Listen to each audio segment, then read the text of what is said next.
para que se sume. Ahí está. Hola. Hola, Hola Javier, ¿cómo estás? ¿Todo bien? ¿Y vos? Bien, bien, un gustazo. La verdad que es un honor tremendo tenerte. Muchas gracias. Bueno, ahí vamos a esperar un cachito que se vaya sumando la gente, que ahora que entraste vos van a empezar a entrar en multitud. Contame cómo estás vos, Javier. Soportando la cuarentena. O sea, lo ¿Cómo que te... pasa es que en mi caso lo puedo resolver con trabajo desde la computadora, ¿no? O sea, por Zoom, por Skype o hacer vivos por Instagram. Pero la verdad es que hay otras personas que no tienen esta posibilidad y la están pasando muchísimo peor, ¿no? O sea, pensá que yo, digamos, o sea, sigo dando conferencias, o sea, he dado varias conferencias para España, para Italia, digo, para Ecuador, para Perú, para Bolivia, para Uruguay, para Chile, no te digo que es lo mismo, pero, o sea, pero por lo menos, o sea, puedo seguir, digamos, en contacto con personas del trabajo para, digo, seguir haciendo mi trabajo. O sea, pero claramente no es la realidad de todos los argentinos. O sea, y la verdad es que yo creo que la gente la está pasando verdaderamente muy mal. Tal cual. Bueno, ahí se fue sumando más gente, así que ya podemos dar iniciada la entrevista en manera formal. Así como primera pregunta me gustaría, ya que para romper un poco el hielo, porque bueno, la mayoría de tu público es público joven, así que tiene entre 17, 18 años aproximadamente, si sacamos un promedio, muchos están teniendo clases virtuales, otros están trabajando. Ahora, Javier Milei, ¿cómo era un día en tu vida a tus 17, 18 años? A mis 17 años, o sea, todavía no había entrado en la facultad, por lo tanto me levantaba muy temprano. Yo me levantaba entre 4 y 5 de la mañana porque y ahora va a quedar claro, digamos, me levantaba a estudiar a esa hora, a las 8 de la mañana entraba al colegio, entonces lo que tenía que estudiar para el colegio lo estudiaba a la mañana, o sea, muy temprano a la mañana. Después, digamos, iba al colegio, cuando volvía del colegio almorzaba, ya después me iba a entrenar. Recordá que yo, digamos, a los 17, 18 años, ya, digamos, participaba de planteles profesionales, digo, en San Telmo y después en Chacarita Juniors, ¿no? Así que, eh, y como después entrenaba muchísimas horas, yo más o menos entrenaba 6 horas, porque, digo, yo era arquero, pero no tenía, digamos, la morfología tradicional de un arquero. O sea, vos pensá que hoy los arqueros modernos, digo, pasan, digamos, el 1,85 m todos. Bueno, yo digo, estoy arañando el 1,80 m, entonces es como que eh, no, entonces eso yo lo compensaba con mucho entrenamiento. Básicamente hacía mucho entrenamiento específico y siempre me quedaba cuando hasta terminaba, o sea, viste que el arquero no solo que hace el entrenamiento de todo el equipo, sino que hace entrenamiento específico y después del entrenamiento específico yo me quedaba con alguno que tuviera ganas de patear para que me pateara. O sea, entonces, ¿qué pasa? Cuando yo llegaba a mi casa ya llegaba a un horario cercano a la cena y muy cansado, entonces cenaba y entonces me iba a dormir y así me levantaba temprano a la mañana en función de cuánto tenía que estudiar. Ahí, digamos, básicamente me levantaba a las 4 o a las 5 de la mañana y a las 7 me bañaba y después 7:30 salía con mi papá para el colegio y ahí, digamos, a las 8 ya arrancaba. Y eso también implicaba que yo, digamos, en el colegio tenía que estar muy atento. ¿Por qué? Porque tenía mucho menos tiempo relativo para estudiar. Entonces, eso me ayudaba a agudizar el tema de asimilar las clases. Y por otro lado, digamos, o sea, a la mañana arrancaba y estudiaba fuerte, ¿no? Así es que eso era lo que hacía cuando estaba en el colegio secundario. Bueno, ahora vamos a meternos de lleno bueno, en tu campo que es la economía. Supongamos que yo soy un empresario, sí que vengo del exterior y bueno, por alguna razón soy medio suicida, soy medio loco y te digo que tengo ganas de invertir en Argentina, ¿sí? Cuando termine la cuarentena, te digo, en el segundo semestre de 2020 tengo ganas de invertir en Argentina. ¿Con qué país me voy a encontrar? Económicamente hablando, obviamente. A ver, vos tenés ahí dos cuestiones. O sea, al inversor yo le diría que si tiene que considerar un caso de Argentina, más allá del marco institucional, digamos que es siempre cambiante y siempre en detrimento de las empresas. Digo, recordemos que Argentina es el país con más odio al capitalismo del mundo, o sea, no, digo, no es un chiste. Por eso, digo, los políticos, si bien son una basura, o sea, ese sentimiento anticapitalista los hace peores, digamos, si la gente se lo avala. Eh, pero al margen de esa situación, digo, como inversor le diría, en primer lugar, que piense en términos de real options y que la opción de diferir en Argentina tiene valor y tiene que ver justamente con lo que preguntaste, digamos, originalmente en esta pregunta, porque básicamente si espera para entrar va a terminar comprando mucho más barato, ¿sí? O sea, ¿por qué? Porque Argentina, desde mi punto de vista, va a la peor crisis de la historia y eso es muy simple de explicar. Si vos te fijás, el dato de actividad del mes de abril, la actividad económica cayó 26,4% y en lo que va del año acumula una caída del 11%. Digamos, en el año 2002 el PBI en Argentina cayó 10,9, así es que fíjate que la caída del segundo trimestre había sido de 16%, o sea, con lo cual el número que viste en el mes de abril fue catastrófico. Probablemente cuando vuelvan a recalcular los números en el fondo y en otros organismos multilaterales, probablemente cuando tengan el estimado de Argentina va a pasar la caída del 10%. De hecho, hay colegas que están diciendo que la economía va a caer 13% ya. Digo, con lo cual te vas a encontrar con una fuerte retracción económica, eso implica caída del empleo, caída del salario real, digamos, implica más pobres, implica más indigentes. En todo ese contexto que vos tenés ahí, fíjate que durante el 2002, con 41% de inflación, la cantidad de pobres se ubicó en torno al 55%. Por lo tanto, si vos tenés una caída peor que eso, no sería, digamos, descartable un escenario donde, digamos, te encuentres con niveles de pobreza en torno al 55%. De hecho, yo creo que si hoy midieras bien la pobreza, digamos, estaría entre el 40 y 45% seguro. Sí, de hecho la ONU habla de que ya se encuentra en 45% Por eso, digo, lo que pasa es que en Argentina. el problema es que de que no medís las cosas, entonces, viste, no, digamos, son hipótesis que uno va generando, que va ensayando.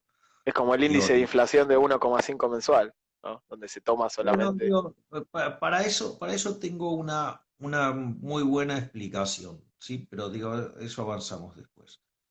Y por otro lado, si vos, la economía termina cayendo en una hiperinflación, lo que vos vas a tener es que si a un equilibrio como el del el 2002 le sumás una hiper, digo, llegar a 75% de pobres, o sea, es casi de manual, por decírtelo de alguna manera. Entonces, en ese sentido, yo creo que vamos a la peor crisis económica y social de la historia. Yo creo que ver niveles de pobreza en torno al 75% va a ser insoportable para la población y eso va a generar una revuelta social, digamos. Estoy casi seguro de confirmarse el escenario de la hiper. Y además temo que esto ni siquiera puede ser manejado por el peronismo.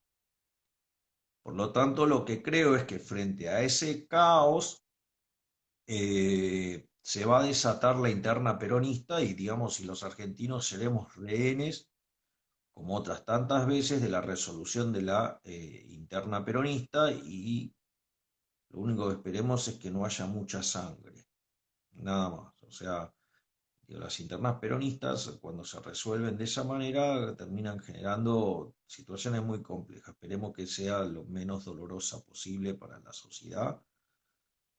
Y entonces, eso por un lado. Si querés, te puedo explicar por qué la inflación es la que es y, digamos, a pesar de la Sí, emisión de dinero y sí, todas esas cosas. me gustaría porque, bueno, el otro día Miguel Bogiano debatió en Intratables con un economista que no recuerdo el nombre, que suele estar en A24, en C5N, y que dijo que a pesar del aumento en la emisión monetaria, la inflación está bajando, que eso es prueba de que no existe una relación. Entonces, Bueno, bueno, porque muchos hablan de que cuando uno ve las noticias, ¿no? Desde el INDEC que difunden como una especie de triunfo el hecho de que la inflación esté en el 1,5 mensual. bueno, ahora vamos entonces a explicar qué es lo que está pasando. En primer lugar, vamos a ver, existen más de 4.000 años de evidencia empírica que manifiestan la relación entre dinero e inflación. Es decir, solamente un imbécil puede considerar que la inflación no es un fenómeno monetario.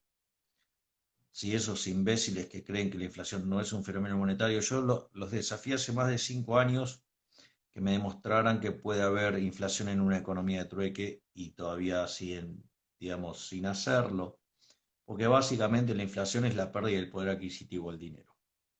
Ese es el primer punto. El segundo punto, digamos, si bien es cierto que en lo que va del año, el gobierno para financiar el Banco Central, para financiar el déficit fiscal, emitió 1 billón de pesos, así como lo escuchás, 1 billón de pesos. Lo que vos tenés es que la cantidad de dinero no creció en esa magnitud. ¿Por qué? Porque el 75% fue esterilizado vía LEVAX, discúlpame, LELIX y PASES. Entonces, cuando vos mirás los pasivos monetarios, tenés 2,1 billones de base monetaria y tenés 2,1 billones de pases más LELIX. Es decir, que vos en un lapso de 28 días podrías estar duplicando la cantidad de dinero. Tema no menor. Es decir, que vos vas a tener, además tenés un déficit fiscal que dejó el macrismo, un déficit primario de menos 0,6% del PBI. Cuando vos corregís por las partidas que están desfasadas y corregís por los libramientos impagos, el verdadero déficit que dejó el macrismo es 3 puntos del PBI primario, ¿no? Si le sumás el programa fiscal que está teniendo este gobierno, ese número podría llegar a 7 puntos del PBI, y si le sumás la caída monstruosa que va a tener la actividad económica, es muy probable que junto a la rigidez del gasto público el déficit termine en 10 puntos del PBI. De hecho, fíjate que en el primer semestre del año, cuando los números fiscales son mucho más robustos y mucho más fuertes, el déficit acumulado es de 10.000 millones de dólares. Entonces, y vos no tenés margen para subir impuestos, vos no tenés, no solo que no tenés margen para subir impuestos, no te puedes endeudar, por lo tanto, lo único que tenés es la maquinita de imprimir dinero. Ese Por lo cual, digamos, la emisión para adelante viene más alta, entonces tenés un contexto donde tenés un exceso de, digamos, una emisión de dinero enorme, un aumento de la oferta enorme. Tenés caída en la demanda de dinero desde el 28 de diciembre del 2017, digamos, con lo cual, digamos, vos, por eso tenés tantos controles de capitales, porque justamente para el control de capitales lo que hace es aumentar artificialmente la demanda de dinero y así aumentar la base imponible del impuesto inflacionario. Así te roban más con el impuesto inflacionario, que esos son 5 puntos del PBI, no es un chiste. Y como si todo esto fuera poco, tenés una caída monstruosa del nivel de actividad económica. Desde mi punto de vista, en mi manual eso se llama vamos a la hiperinflación. Ahora entonces, el punto es por qué, digamos, la inflación no dispara. Y tenés dos explicaciones complementarias. Una es bastante simple y la otra es un poquitito más compleja, pero me parece que va a ser divertido que la tengamos. El caso simple es cuando vos tenés un programa de estabilización transitorio, es decir, un programa, digamos, donde la cuestión fiscal no cierra, por decirlo de alguna manera, digamos. O sea, de hecho, aun cuando Guzmán cerrara los números y lograra digamos, un cierre exitoso de la deuda, digo que en realidad no lo es, ¿no? Porque terminó, ya está ofreciendo lo que ofrece, digamos, lo que querían los Claro. acreedores. Va por Entonces, si vas la oferta definitiva por vez número 15. Sí, claro, pero fíjate que además, no solo eso, sino que en realidad, si ibas a terminar haciendo una oferta que era la que querían los acreedores, ¿por qué perdiste tanto tiempo? ¿Me comprendés? Ese es un punto no menor. Pero al margen de eso, vos lo que tenés que en un programa, digamos, pero cuando tengas que hacer un ajuste de 12 puntos del PBI, se caen todos los acuerdos, ¿entendés? Porque digo, o sea, no va a poder pagar Argentina y va a tener que ir a otra reestructuración. Lo cual va a ser tremendo, porque digo, vas a estar reestructurando ahora y dentro de 1 o 2 años vas a tener que reestructurar de vuelta. Es un desastre. Pero al margen de eso, no tenés con lo cual te muestra que ese es un programa de estabilización transitoria. Entonces, ¿qué pasó? Durante el gobierno de Macri, frente a que se avecinaba, digamos, el cambio de gobierno, hubo un salto en la tasa de inflación para acomodarse a que sabían que se iba a venir algún tipo de controles de precio y todas esas cosas. Entonces, cuando vos sobre reaccionaste los precios, digo, después, respecto a la tendencia, la tasa de crecimiento se achica por una cuestión natural, porque la sobre reaccionaste antes.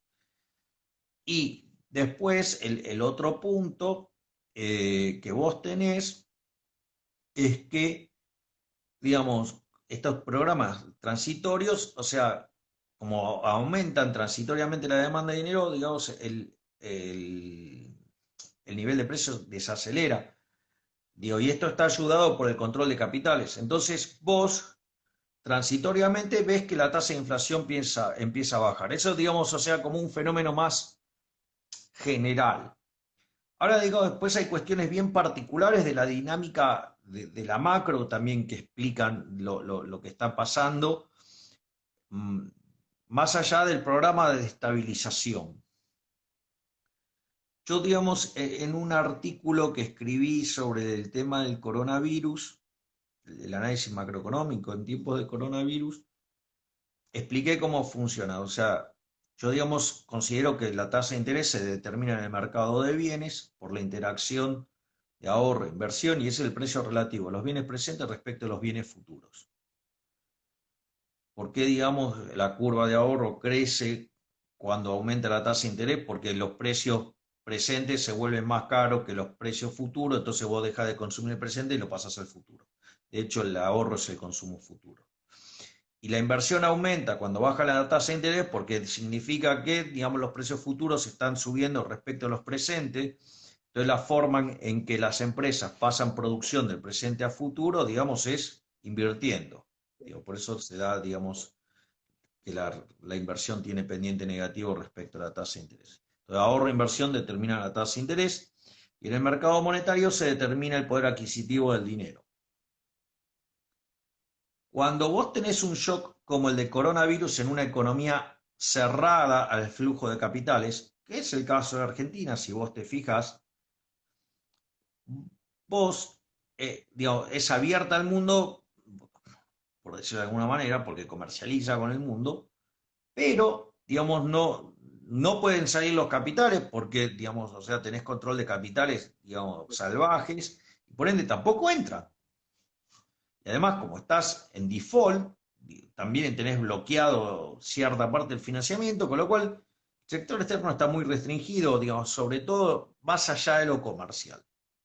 Entonces, cuando vos tenés un shock como el del coronavirus, que implica una caída del ingreso porque se está corriendo gente del mercado de trabajo, eso hace que el PBI sea más chico, eso, si vos tratás de estabilizar el consumo, implica que si te cayó el ingreso y estabilizaste el consumo, el ahorro se te cayó. Si la inversión no se moviera, esto es muy importante lo que estoy diciendo, si la inversión no se moviera, porque estás mirando la inversión como un proceso de largo plazo, la retracción del ahorro ante una inversión dada, vos tenés que te hace subir la tasa de interés. Entonces, entre la suba de la tasa de interés y además la caída del ingreso, eso hace que caiga la demanda de dinero y por ende caiga el poder adquisitivo del dinero, es decir, suban los precios. Ahora, ¿qué es lo que pasa? Fíjate lo que pasa, no sé, en otros países. ¿O qué pasaría, por ejemplo, si se derrumba la inversión? Si la inversión se derrumbara, ¿sí? Más que lo que se contrae el ahorro, la tasa de interés cae. Y cuando la tasa de interés cae, la demanda de dinero sube y por lo tanto tenés menos presión sobre el nivel de precios. Entonces, vos que estás viendo hoy en el caso de Argentina, que hay un derrumbe de la inversión, acá no se invierte un mango. O sea, la inversión ya venía destrozada. Cuando vos mirás los números del primer trimestre de la economía argentina, que cayó 5,4 respecto al año anterior, la inversión se desplomó. Pero la Antes de la inversión, cuarentena. claro, pero ya se venía desplomando de hace 2 años también. Entonces, cuando vos mirás eso, además, llegaste a tener niveles de riesgo país en torno a los 4.000. Digamos, tenés expropiaciones, tenés avances de todo tipo sobre la propiedad privada. Bueno, la inversión se desplomó, digamos, la inversión al desplomarse de ese modo, ¿sí? Digo, eso le quita presión a la tasa de interés. ¿Me comprendés? O sea, le quita presión a la tasa de interés y por ende, si le sumás los controles de capital y todo, digamos, tenés un aumento artificial de la demanda de dinero, entonces, digamos, te cayó, digamos, la presión sobre el nivel de precios. Si a eso vos le sumás que tenés, por un lado, controlado el tipo de cambio, donde los que entran en el control del tipo de cambio son las personas, son, digamos, las empresas que entran en el comercio. Entonces, todos, por ejemplo, todos los transables están pasando por el mercado único libre de cambio, libre, va, supongamos, digo, le mantenemos el nombre, pero digamos, de libre no tiene nada. Entonces, ¿qué pasa? Todo lo que tiene que ver con los precios de los transables no se mueven. Y eso no es menor, porque vos dentro de esos bienes que tenés los alimentos, ¿ok? Y si vos tenés los alimentos ahí, hoy la gente lo único que consume es alimentos. ¿Me comprendés? Primer punto. Segundo punto, tenés las tarifas pisadas. Tenés también el régimen de precios cuidados. Además que Tenés en la locales. medición de, no sé si me equivoco, pero en la medición de la inflación, cosas como por ejemplo los alimentos tienen un mayor peso, mayor prioridad a la hora de hacer el índice. Sí, sí, pero digo, quiero mostrar todas las cosas que vos tenés restringidas. Y después, el resto de las actividades están cerradas. Por lo tanto, como no tenés precio, replicás el que tenía. Y aún así hay 1,5% de inflación. En otros países del mundo, frente a esta situación, cuando se derrumbó la inversión, había deflación. Por eso tuvieron que, a ver, ¿por qué te crees que, digamos, o sea, cuando en Estados Unidos se da esta situación, ¿qué es lo que pasó? La caída del ingreso, digamos, en realidad, como vos le mantuviste el consumo, entonces no cayó la demanda de dinero, ¿sí? Pero lo que pasó es que al caerse la inversión, se desplomó la tasa de interés. Lo que pasa es que, como el mundo entró en un grado de aversión al riesgo enorme, hubo todavía más presión para que caiga más la tasa de interés. Entonces, el gobierno norteamericano se financiaba a una tasa de cero, o sea, podía colocar bonos del tesoro al cero.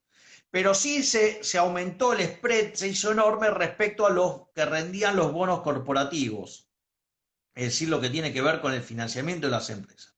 Entonces se te derrumbó la inversión. Entonces, ¿cómo resolvió este tema Trump? Bueno, le bajó los impuestos a las empresas, ¿para qué? Para que no se derrumbe la demanda de trabajo. Digo, para que sufra mucho menos el empleo. Y por otra parte, ¿qué hizo? Está el seguro de desempleo, que es un cheque que se gira, más bien vos te quedás sin laburo, y por otra parte, les mandó un cheque, digamos, adicional. Entonces, eso permitió estabilizar el consumo. Y la diferencia entre la tasa del equilibrio interno y el equilibrio externo, como la del equilibrio interno estaba tan arriba, digamos, lo que vos tenés es que en el fondo lo que pasó es que te financiaste esa política con ingreso de capitales. O sea, Estados Unidos se endeudó al mundo.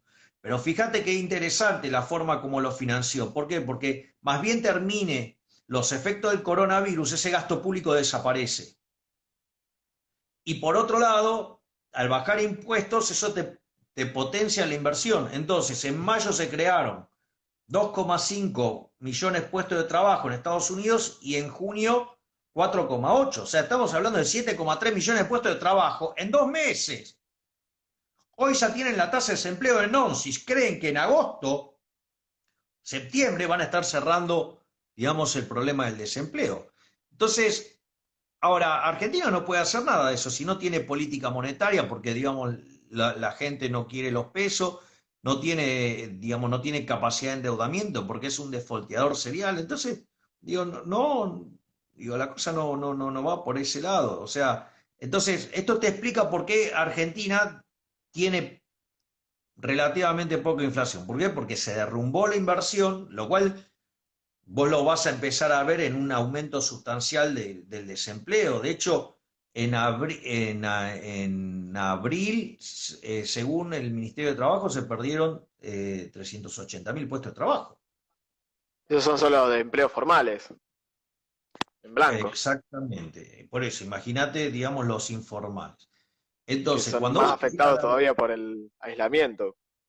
claro, Porque entonces bueno, un cuando vos empleo te quieras formal por dar ahí cuenta, desde la casa se puede por seguir eso te haciendo. digo, vas a estar viendo, digo, la CAME espera que se cierren 100.000 comercios, o sea, se espera que se pierdan 1 millón de puestos de trabajo. Entonces, digo, la realidad es que es bastante complicado todo esto. Entonces, digo, ahí vos estás viendo la contracara del derrumbe de la inversión. Entonces, frente a esa situación, vos lo que tenés es que tendrías que tener presión deflacionaria en la economía argentina. Aún así tenés inflación, y aún así tenés inflación con control de precios, con tarifas pisadas, con tipo de cambio pesado que no permite que se mueva el precio de los transables y por ende, digamos, no se te dispara el precio de los alimentos. Entonces, digo, cuando vos te querés dar cuenta, digo, ahí hay una bomba de tiempo. O sea, no sé Bueno, quién fue y el economista que debatió con Bogiano, pero eh, claramente es un estúpido, porque, o sea, es de estos que niegan la relación dinero-precios, o sea, niegan la naturaleza monetaria de la inflación. No sé quién fue el imbécil, pero claramente es un ignorante, digo, pero bueno, no importa, o sea, está creo que quedó lleno, clara está lleno, tu hay un opinión. ejército de pelotudos ignorantes ¿qué querés que te diga? Tal cual. Bueno, entonces el gobierno especula con que el año 2020 se perdió, pero especula con que el año electoral del 2021 haya, al menos estadísticamente, un rebote de la economía, ¿no? Es decir, con la caída tan grande que va a haber este año, que el año que viene en la estadística se vea una especie de crecimiento, por así decirlo, por este efecto rebote. ¿Crees que eso es posible o crees, como dicen por ahí algunos economistas, ¿sí? De tu palo, por así decirlo, que en realidad en 2021 se viene como la peor parte de la crisis? Todo depende de lo que pase en términos, si hay o no una crisis de confianza, si se desata una corrida. Porque aparte si se desata una corrida, está claro que tenés todos los elementos para ir a una hiperinflación. Si además el gobierno, digo, quiere impulsar un programa keynesiano de expansión de la obra pública, donde solamente lo va a poder financiar con emisión monetaria, Que de hecho ya el digamos, gobierno ya lo dijo, que están preparando una especie de New Deal para claro, reactivar la economía. ¿Sí? claro, pero fíjate que eh, al margen de que no saben lo que fue el New Deal, porque el New Deal, de hecho, la economía americana no salió por la política fiscal. Hay un trabajo reciente de Cristina Romer, que es, digamos, es una economista, es la esposa de David Romer. Sí, es la, sí, que no tiene nada que ver con Paul Romer, ¿no? Que es otro que sí está dentro de mis amados economistas. Eh, Ella es neo-keynesiana y uno de los que pasó en uno de los trabajos que hizo mostró que de la Gran Depresión no se salió con la política fiscal, se salió con política monetaria. De hecho, digamos, eso ya estaba demostrado en un trabajo de Milton Friedman y Anna Schwartz, que se llama La historia monetaria de los Estados Unidos. En el capítulo 7 justamente se demuestra que el problema de la Gran Depresión fue causado por la política monetaria y que todas las premisas y resultados keynesianos son falsos. Eso queda muy claro en Bernanke. Bernanke es el tipo que más sabe de la Gran Depresión en el planeta Tierra. Y también, digamos, de hecho, él siendo miembro del Comité de Política Monetaria de la Reserva Federal en el 2002, cuando Friedman cumple 90 años, él le dedica un discurso que está en un libro que se llama The Great Contraction, que en el fondo es el capítulo 7 de la historia monetaria de los Estados Unidos, y tiene estos discursos agregados y todos. Y justamente lo que dice Bernanke es que el punto que levantan Friedman y Schwartz es cierto. Pero digo, al margen de eso, Cristina Romer, digo, con mejores instrumentos todavía y con prueba que no hubo política fiscal keynesiana. Porque Roosevelt, del mismo modo que aumentaba el gasto público, aumentaba los impuestos.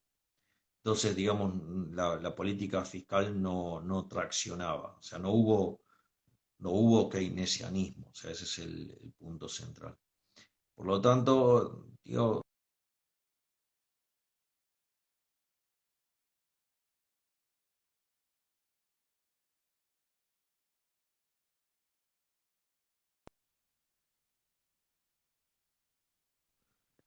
eh, y por otra parte, al margen de eso, si vos te fijás, yo ya hace unos meses dije que iban a tratar de salir de esa manera, porque es típico el político chorro, lo primero que quiere, pero no porque los veía keynesianos, sino porque los veo chorros.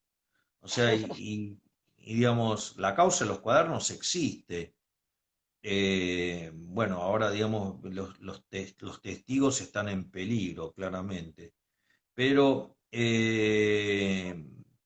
ahora se entiende por qué, digamos, Lázaro Báez se bancó la cárcel tanto tiempo y no abrió la boca.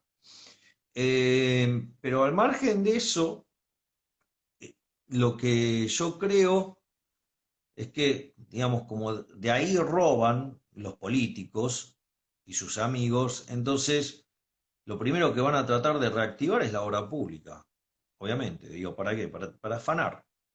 Si no, porque digo, digo, acá, digamos, olvídate, a ningún político le importa a la gente, le importa robar, o sea, ese es el leitmotiv de la política. Por algo, digamos, fíjate cómo entró Lázaro Báez, mirá cómo salió, mirá cómo entraron los Kirchner, hay un videíto de Kirchner, es buenísimo, que él Eso para dice, los me que voy dicen que en a... Argentina no se progresa. Claro, digo, que decía que tenía un terrenito, que desde que estaba en la política le sacó uno o dos terrenitos, decía que tenía. Y mirá, digamos, ahora las fortunas que tiene. Entonces, la verdad que parece que la política es un negocio bárbaro. Ahora el tema es que no lo pueden validar con el ingreso que tienen en blanco. Pero al margen de eso, eh, lo que yo creo es que cuando empiece la corrida, los bancos primero van a desarmar la posición de bases. Y eso va a meter más presión en el paralelo y va a generar una descoordinación fenomenal en toda la economía, en especial en el mercado de divisas. Y entonces cuando pase eso, ahí digamos vas a tener una suerte de corralito, te van a hacer un plan Bonex y cuando hagan eso, la descoordinación de la economía va a ser tan grande que va ya sobre toda la caída que tenés, vas a tener todavía muchísima más caída y el tamaño de la piña va a ser verdaderamente monstruoso. Entonces, desde mi punto de vista, eso va a ser claramente un problema enorme. O sea que Bueno, si no ahora viene la primera vuelta, vendrá la segunda vuelta la hiperinflación. está a la vuelta de la esquina. Bueno, ¿qué rol le das? Nosotros, bueno, somos el Partido Libertario de Buenos Aires y es obvio que si no hubiera sido por tu influencia, no existiría ningún movimiento, partido con este nombre acá en el país. Así que, ¿qué rol le das vos a la batalla cultural? ¿Crees que está dando sus frutos? ¿Y crees que después de la crisis que se va a venir, Argentina va a tener una ventana o una oportunidad para realizar cambios, como Mira, fue en los 90? a mí la verdad que la creación del Partido Libertario a mí me pone muy contento. O sea, eh, digamos, o sea, una iniciativa hecha a puro pulmón, impulsada por jóvenes. O sea, la verdad que la verdad que es un movimiento muy lindo. Además hay una proliferación de movimientos liberales, hay también una intención, digamos, de hecho va a estar interesante lo que va a pasar en las elecciones de medio término, porque fíjate que está, digamos, no solo está lo que está haciendo el Partido Libertario, está lo que está impulsando Agustín Echevarne desde Unidos, está también está el intento de Ricardo López Murphy de salir de nuevo a la cancha con Recrear, tenés básicamente el Partido Demócrata, digamos que es uno de los partidos más antiguos de la Argentina y tiene personería, digo, como para actuar en todo el país. Tenés el PAN también que está, digamos, que podría aportar su plataforma. Eh, Está el trabajo que está haciendo José Luis Espert, digamos, o sea, que digamos, me imagino que debe estar también pivoteando con el tema de la UCD. Entonces, digo, veo un montón de expresiones del liberalismo y espero, digamos, que llegado el momento de las elecciones, todas las expresiones se unan y en función de ello, digamos, se pueda avanzar en conseguir algunas bancas para hacer sonar dentro de ese recinto de ratas, por lo menos que se pueda empezar a escuchar la voz del liberalismo. Eh, y yo, digamos, básicamente acompaño fuertemente de todos estos procesos a todas las expresiones del liberalismo, las acompaño a todas. Eh, Obviamente que mi deseo es que todos estén juntos.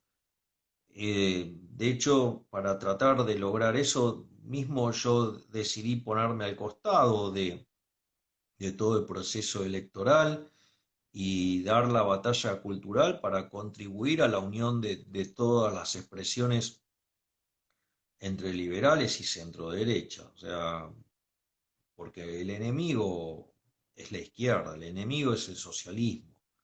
Entonces, si no tomamos conciencia de ello, no, esto, digamos, sea, a ver, porque sacando honrosas excepciones, hoy en la oposición, la verdad que son todos parte de la misma. A ver, el radicalismo estaba dentro de Cambiemos. Sí, hay una línea que responde a la línea alfonsinista. Y Alfonsín, hijo, digamos, o sea, es embajador en España de este gobierno. ¿Me comprendés? O sea, hay toda una línea del radicalismo que, digo, le encantan las cosas que hace este gobierno. O sea, bueno, de hecho hay muchos de ellos están metidos adentro del frente de todos, ¿no? Eh, y probablemente sean mucho más mierda que los propios kirchneristas. O sea, digo, que y crees, encima se Javi, esconden detrás del nombre de Alfonsín, que tampoco, digamos, o sea, tiene nada de héroe, ¿no? Porque sí, se fue con tampoco una fue muy liberal. hiperinflación. No, no, claro, digamos, se fue, digo, no, obviamente era de recontra izquierda, eh, además se fue con una hiperinflación y la historia ya juzgará lo que hicieron con Duhalde durante el gobierno de la Rúa. Tal cual. ¿Y crees, bueno, recién hablaste de que te habías corrido un poco para el costado para dar la batalla cultural, pero ¿no crees que la dinámica de tu vida y cómo se fue dando tu carrera, podemos llamar, en los últimos años, ¿no crees que te van a terminar empujando a meterte en el barrio en algún momento? Y si es así, ¿qué Sí, condiciones tienen que darse para que des ese salto a la arena política, por así decirlo, para dar la batalla desde dentro del sistema? bueno, en principio creer que, digamos, mi rol en la batalla cultural esté agotado y que soy más útil desde dentro del barro de la política. O sea, como todo economista, estoy midiendo costos y beneficios, por decirlo de alguna manera. Entonces, cuando no tenga mucho más para dar en la batalla cultural y pueda hacer algo desde el barro de la política, digo, eso digo, seguramente si están las condiciones dadas, o sea, seguramente terminaré participando. O sea, yo digo, siempre explico la situación, que si acá estalla una hiperinflación y nos dan el Banco Central a Diego Giacomini, a Mariano Fernández y a mí, y digamos, y nosotros tenemos como plan sumarlo a Carlos Rodríguez, que es uno de los tipos que más saben en el mundo de dolarización, y cerramos el Banco Central y eliminamos la inflación en Argentina, eh, digo, por más que yo mire para otro lado, digo, o sea, no es que yo voy a tener que ir a buscar la política me va a venir a buscar a mí, pero eso es evidente, ¿me entendés? O sea, eso va a pasar, eso va a pasar. Entonces, y en ese contexto yo te diría que ahí quedan dos opciones, o me voy del país o me meto. Entonces, si yo creo que tengo algo para dar, no me voy del país y me quedo, digamos, para entrar en la pelea electoral. O sea, digo, porque digo, si dijera otra cosa sería una hipocresía. ¿Y crees que puede Pero haber, después del estallido de la crisis, si se da esa unión, crees que puede haber un lugar para una opción liberal dentro de la política? y sí, porque, a ver, en primer lugar, los liberales hemos venido pronosticando todo lo que está pasando, digamos, con una dosis de éxito significativa. De hecho, con Diego, desde el 2010 en adelante, venimos impolutos, o sea, no tenemos una sola mancha. Para que se termine de cumplir todos nuestros pronósticos, solamente falta la hiperinflación. Eh, es más, me causa mucha gracia porque hay algunos que me dicen, ah, Milei viene pronosticando esto hace 3 años. Sí, tarado, pero decía que iba a ocurrir entre el 2020 y el 2021. O sea, digo, hasta le había puesto la fecha. O sea, no, digo, así que digo, bueno, ¿qué querés que le haga? O sea, pero digo, al margen de eso, eh, yo creo que es necesario que entonces se vaya dando en paralelo. Fíjate que el otro día yo participé un ratito en un vivo de José Luis porque estaba haciendo un Zoom y se metió alguien con mi cara. O sea, y le mando saludos a mi amiga psicóloga Liliana, que la vi pasar ahí. Eh, entonces, en ese contexto, fíjate que habían como usurpado mi identidad, entonces justo José Luis lo vio, lo saludó y se fue. Entonces me escriben, digamos, gente que está con José Luis, me dice, ¿qué pasó que entraste y te fuiste? Digo, no, no, yo digo, no entré ni fui a ningún lado, si estaba dando una conferencia para España. Entonces, para aclarar la situación, sobre el final entré y lo saludé a José Luis. Y los dos coincidimos que las dos batallas van en paralelo, la batalla cultural y la batalla en el campo político, porque si vos das solamente la batalla en el campo cultural y no tenés una expresión política, no tracciona nada. Entonces, después no te puedes quejar, no, a mí no me gusta cómo reacciona o cómo se comporta la oposición. ¿Y dónde estás vos? ¿Dónde estás? O sea, porque no, ¿me comprendés? Entonces, a mí eso me parece sumamente valioso, por eso yo, digamos, valoro muchísimo lo que hizo José Luis el año pasado. Para mí eso fue impresionante, porque, ¿sabes lo que pasa? Y eso también lo dijo José Luis, cuando vos te metés acá adentro, no salís más limpio. ¿Me entendés? O sea, no salís más limpio. Difícilmente si entraste blanco, salgas blanco. Entonces, y le hicieron de todo. Y sin embargo, ¿cuál era el objetivo? Llegar al debate. ¿Llegó al debate? Sí. Con lo cual, ya está, con eso alcanza y sobra. Presentó las ideas en el debate, se las presentó al pueblo argentino. Sí, digamos, de manera masiva. Sí, lo hizo. Pregunta, y además, ¿cómo le fue el debate? Ganó los dos por nocaut. Sí, muy Listo, bien, realmente les fue. De hecho, mucha gente, bueno, conocidos y demás, que son macristas o que iban a votar a otra opción, me dijeron, pero igual, Spert fue el mejor en el debate, sin duda. eso, entonces, eso tiene un valor enorme y la verdad que uno puede tener diferencias, pero digo, no puede dejar de reconocer eso. O sea, me parece canallesco no hacerlo, porque, y mira que yo, digamos, he tenido diferencias con el armado que hizo José Luis y todas esas cosas, pero digo, terminó llevando las ideas de la libertad, las puso en el debate, ganó el debate. Digo, para mí eso es súper valioso. O sea, después, o sea, te imaginarás que no todos pensamos de la misma manera, pero yo sinceramente, eh, saludos a Economía para Todos. Saludos, digamos, a los amigos que voy viendo, o sea, porque no estoy con los anteojos, así que ahí está, Economía para no economistas, perdón, saludos.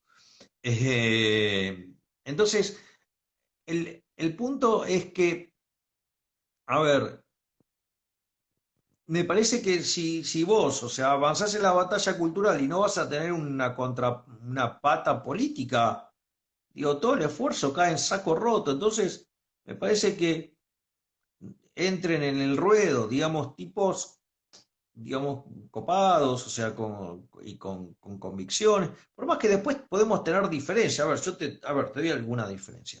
Yo tengo una diferencia con José Luis respecto al Banco Central. Él quiere tener Banco Central, yo lo quiero cerrar. Ahora digo, por eso no voy a decir que es comunista, ¿me comprendés lo que te digo?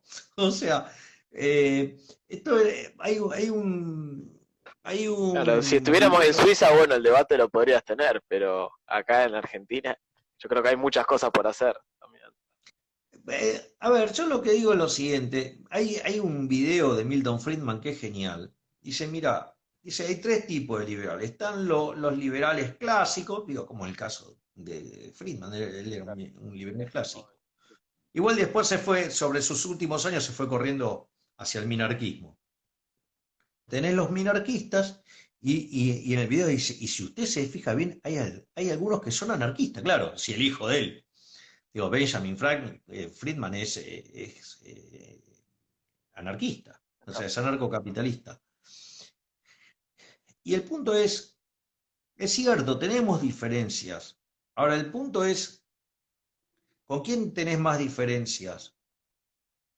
Digo, ¿con un liberal clásico o con el surderío, con el kirchnerismo, con cualquier vertiente de esas? Y man, Dios, me parece que no hay error ahí, no hay error con quién te tenés que juntar. Digo, por lo menos tenemos en común muchos aspectos en lo que es el respeto a la propiedad privada, digamos, lo que es la libertad. Después tenemos algunas diferencias respecto a la cuestión, digamos, de lo que tiene que ver con el derecho a la vida, pero, o sea, en especial, digamos, de las personas por nacer. Eh, ahora, digo, digamos, los que somos pro vida contra los de izquierda tenemos, digamos, no solo esa diferencia, sino que además tenemos la de la derecha, de los derechos Sí, de sí. propiedad y, digamos, la libertad. Así que Sí, sí, bueno, en el caso del aborto, entre los liberales hay distintas interpretaciones sobre qué está bueno, pero primero, en mi caso, simplemente. digamos, o sea, yo soy declarado públicamente pro vida. O sea, considero que la argumentación de los pro-choice está mal construida. Digamos, y yo básicamente me baso en la definición del liberalismo, que el liberalismo es el respeto irrestricto del proyecto de vida del prójimo. Hay o sea, ese es el primer concepto. El segundo elemento es los tres derechos básicos, son el derecho a la vida, a la libertad y a la propiedad, con lo cual, digamos, sin vida no hay ni libertad ni propiedad. Después, o sea, hay una cuestión, digamos, biológica, digamos que la vida empieza en el mismo momento de la concepción, pero de eso, digamos, viene de la ciencia, digamos, médica, o sea, no viene, digamos, de ningún otro lado, en términos de dónde empieza la vida. Cosa que, digamos, o sea, hay algunos que dicen, no, Ayn Rand pensaba distinto. Sí, Ayn Rand cuando dio sus opiniones no existía la ecografía, por ejemplo. ¿Ok? Algo. Entonces, Además, el digamos, hecho de que lo haya dicho Ayn Rand no significa que es digo, una falacia. exacto. Bueno, pero como acá hay algunos idiotas que caen siempre en la falacia de la autoridad, entonces si lo dijo Ayn Rand, viste, es cierto. Más No, allá del no es respeto que cierto. podamos tener a Ayn Rand, ¿no? Más allá de la Sí, sí. admiración enorme. Digo, porque, digo, si fuera así, entonces el conocimiento científico no evolucionaría nunca. Y después tengo una argumentación de índole matemática. La vida es un continuo. Es decir, todos los que estamos acá, digamos, tenemos semana 12. Y tenemos semana 12 menos un minuto o menos un segundo, si vos querés, y tenés semana 12 más un segundo. Entonces, digamos, si vos interrumpís, digamos, hay un salto discreto, te morís. Entonces, digamos, o sea, todo lo que estamos vivos, o sea, en el fondo, como decía Reagan, digo, es interesante, todo lo que se quejan del aborto son todas justas personas que están vivas. Eh, Digo, porque ninguno de nosotros estaríamos vivos si, digamos, si alguien hubiera decidido abortar en la semana 12. Por lo tanto, digamos, mi argumento tiene una fundamentación filosófica, ¿sí? Basado en lo que es el liberalismo y lo que son los tres derechos básicos, una fundamentación biológica y una fundamentación matemática. Por ahora no encontré nadie que pudiera revertir ese argumento. Me he encontrado con algunos pañuelos verdes, barra asesinas, digamos, diciendo cosas que verdaderamente te das cuenta que o no reconocen ni siquiera las cuestiones de índole científica, al margen Bueno, de que mienten con los datos. sí, eso es cierto. Eso es cierto. Bueno, ya para ir cerrando, hay una pregunta, bueno, esta te la hago como periodista y que va en coincidencia con esto de la batalla cultural. ¿Crees que al menos vos sentís que se te respeta o se te escucha más en los medios de comunicación? Yo digo de parte de los periodistas, cuando vas, ¿crees que te has hecho una reputación a lo largo del tiempo? Teniendo en cuenta tus primeras apariciones televisivas con las que solés hacer en la actualidad. Bueno, en principio al inicio participaba en paneles, ahora participo en mano a mano, digo, eso es un tema no menor. En segundo lugar, la cantidad de minutos que me dan a mí solo. Tercero, la persecución y la censura impuesta desde el gobierno hacia mi persona en aquellos lugares donde ponen plata.